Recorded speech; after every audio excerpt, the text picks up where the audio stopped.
दोस्तों, 2-3 दिन से मेरी बातें कुछ अपने मित्रों से, खासकर जो डॉक्टर हैं उनसे हो रही है। चर्चा का विषय है ब्लड शुगर। इस उम्र में आके तकरीबन 65 साल के पार होने के बाद नाश्ते के बाद से वह 200 के पास पहुंच गया है। मैं थोड़ा सा चिंतित था, मेरे से ज़्यादा चिंतित मेरे घर वाले थे।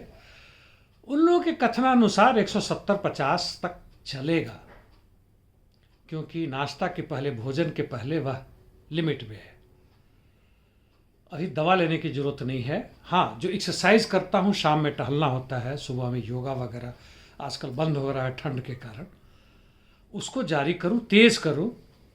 भोजन पर थोड़ा ध्यान रखूँ, 3 बार खाने के बजाय 4 या 5 बार खाऊँ। हालांकि वह थोड़ा मुश्किल काम है, लेकिन अच्छा भी लगता है। और चिंता ना करूँ। हालांकि चिंता ना करूँ वाली बात थोड़ी मुश्किल है। अपने आप में तो चिंता नहीं होती, वह हो जाती है। खैर, कोई बात नहीं। इसी बातचीत के दौरान कुछ अन्य बातों का भी पता चला। खैर, उसके पहले बता दूं कि योगा में उन्होंने कहा कि आप अनुलोम विलोम करें, ये वाली। इससे महीने भर के अंदर में ब्लड शुगर काफ़ी हद तक कंट्रोल में आ जाएगा। देखने की बात है, मैं पहले करता था, इधर छूट गया, फिर से करूँगा। बड़ी मज़े की बात जो डॉक्टर साहब ने बताई, आजकल के डॉक्टरों में और जो पहले के डॉक्टर होते थे, या पहले के डॉक्टर जो आजकल हैं 60-70 वर्ष के हो चुके हैं, वो उस समय कंपटीशन देते थे और चुनने के बाद, सिलेक्शन के बाद हॉस्पिटल में उनकी भर्ती होती थी। सरकारी अक्सर, हाँ, कुछ प्राइवेट में भी, एक दो जो प्राइवेट प्रैक्टिस करते थे। महीना का खर्च उनका 10 रुपया होता था। 150 रुपया यदि घर से मिल जाता था हॉस्टल में रहने से, तब भी स्थिति काफ़ी अच्छी तरह से बीत जाती थी। डॉक्टर बनना आसान था। डॉक्टर बनने के बाद से एक सेवा करने जैसी, इस समाज में काम करने जैसी एक भावना होती थी। 4-4.5 साल पढ़ने के बाद इंटर्नशिप वगैरह जो टाइम लगे, वह एक डॉक्टर होते थे, जिसे हम अंग्रेजी में पीपुल्स डॉक्टर यानी जनता का डॉक्टर कहते हैं, जैसे अभी क्यूबा के बारे में कहा जाता है। समय के बदलने के बाद से, खासकर 1980 1990 के बाद से, जब तथाकथित रूप से हमारे यहाँ भी लिबरलाइजेशन हुआ, ग्लोबलाइजेशन हुआ, तथाकथित समाजवादी सत्ता को ध्वस्त किया गया, हालांकि उसी कांग्रेस के ही दिन में, बाद में फिर भाजपा, फिर कांग्रेस, अब भाजपा। और अब डॉक्टरों को बनने में 50-60 लाख से लेकर 1 करोड़ रुपया लगता है। उनका लक्ष्य डॉक्टर बनना नहीं है, डॉक्टरी के सर्टिफिकेट लेना है।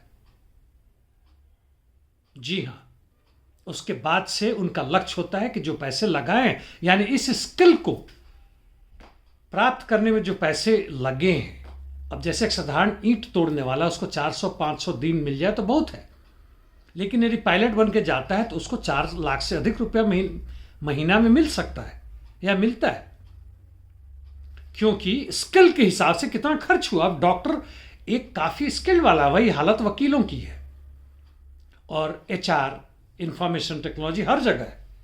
और इसलिए अब वह जनता के डॉक्टर नहीं रहे, वह लूटते हैं। एक उदाहरण बताता हूँ, एक बच्चे के बारे में, बच्चा नहीं, बड़ा ही है, युवा है, 30 साल से ऊपर का है। मुंह का कैंसर हुआ, ओरल कैंसर, और उसका इलाज चल रहा। कई कीमोथेरापी के बाद से डॉक्टरों ने कहा कि अब इसका ऑपरेशन करना पड़ेगा, जिसमें कुछ हिस्से निकालने पड़ेंगे। पैकेज बनता है 12 लाख का। आपको पता होगा, छोटे से भी ऑपरेशन है, पेट का कुछ है, अतड़ी का कुछ है, प्रोस्टेट को निकालना है, तो एक ऑपरेशन थिएटर चाहिए जहां आपको बेहोश करने वाला होगा, सामान सब होंगे, ऊपर से लाइट होंगे, उसके अपने खर्चे। डॉक्टर वहां का नहीं भी हो सकता, उस क्लिनिक का, बाहर से उसको हायर करते हैं। मान लीजिए उसका खर्च होता है 30,000 रुपये। यहाँ के जिन्होंने सामान व्यवस्था की है, उस एक दिन के ऑपरेशन और 3-4 दिन क्लिनिक में रखने के लिए, ऑपरेशन के बाद या पहले, उसके भी 40,000 से 80,000 हो गए। लेकिन फिर भी 2 लाख बताया जाता, क्योंकि क्लर्क है, ये वो है, बाकी सब है, 30-40,000 उसमें भी लग गए। 70-80 हज़ार शुद्ध मुनाफा है उसका, जिसका क्लिनिक है। यह हर जगह पूरे देश में हो रहा है।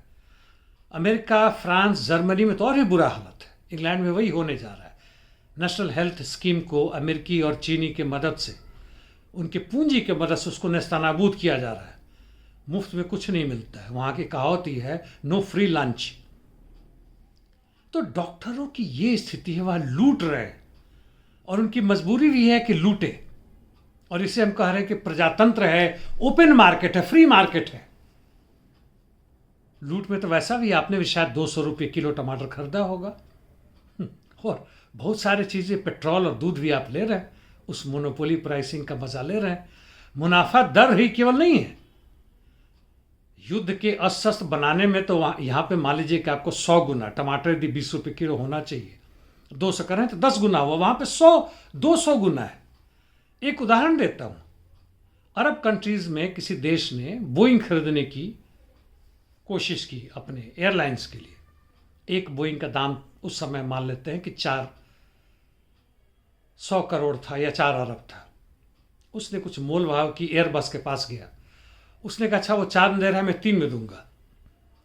करते करते ये स्थिति आ गई कि उस 4 अरब में 1 की जगह 2 मिले, उसके बदले उसके साथ साथ कुछ और भी गिफ्ट मिले। यह मुनाफा नहीं है, यह फ्री मार्केट नहीं है। खासकर ये डॉक्टर, इंजीनियर जो प्राइवेट में है, वकील ढूंढते रहते हैं, आ जाओ कैसे फंसाए, जज, सीबीआई, आईबी, ईडी, यह सब ऊपर से, और धार्मिक गुरु उनको मैं कैसे भूल रहा हूं, आपको सिखा रहे हैं कि आप कैसे जिए। ये लोग ऊपर से गिद्ध की तरह लगे पड़े कि कौन हमें फंसे, छोड़ना नहीं है, फिर लूटना है। लूट खसोट भयानक है। और हम आम जनता, गरीब जनता, मेहनतकश जनता, बेरोजगार 92-93-94% तो उस तरह के रोजगार करते हैं जहां वो जिस दिन काम नहीं करते उसको पैसे नहीं मिलते, उनका कोई इंश्योरेंस नहीं होता, अपने खुद ना करवाए तो छुट्टियों के पैसे नहीं मिलते, बीमार पड़ जाए उसके इलाज के लिए नहीं मिलते, बच्चों को पढ़ाने के लिए नहीं मिलते। और इसको हमारी सरकार, विश्व की सरकार कहती है कि रोजगार तो है, जिंदा तो हो, यानी जिंदा रहने को ही जीवन कह रहे हैं। और फिर भी हम बड़े खुश हैं कि ये हमारा नेता है, ये हमारा धर्म है, हम अपनी गॉड की रक्षा कर रहे हैं। कमाल का गॉड है यार। गॉड ने जितने बनाया, पूरी दुनिया बनाया, उसकी रक्षा तुम कर रहे हो। उसके इतने लाले पड़ गए, बूढ़ा हो गया, सठिया गया, या उसके बनाने में कुछ जेनेटिक डिसऑर्डर हो गया कि हमारे जैसे बेकार के लोग पैदा हुए। हम आज यदि इकट्ठा हो जाए, अभी हमारे भारत में कुछ दिनों पहले जब ट्रक का आंदोलन हुआ तो 1 से 2 दिन में सरकार झुक गई, किसान आंदोलन में झुक गई, उसके पहले सीए एनआरसी में झुकने ही वाली थी। खैर उस समय महामारी आ गया कोरोना वायरस का, छोड़िए उसकी बात। हम झुका ही नहीं सकते, हम सत्ता को अपने हाथ में ले सकते हैं दोस्तों, लेकिन पहले समझे तो सही कि हमारा लक्ष्य क्या है, हमारा असली दुश्मन कौन है। यदि हम पहचानते हैं तो हमारा सिद्धांत क्या हो, सिद्धांत हो तो हमारी एकता क्यों जरूरी है, और एकता के आड़ में यदि धर्म, जाति, व्यवस्था, क्षेत्र, ये नेता, देश आते हैं तो उसको दरकिनार करना पड़ेगा। डॉक्टरों की तो यूं ही बात चली। आज डॉक्टर और ये लोग तथाकथित रूप से जो गॉड बने थे, गॉड नहीं है, गिद्ध है। हमारी सरकार भी वही है, हमारे जो नेता है वही है, राजनीतिक नेता, धार्मिक नेता, सांस्कृतिक नेता। धन्यवाद। यदि कुछ समझ में आए तो जरूर टिप्पणी दीजिएगा।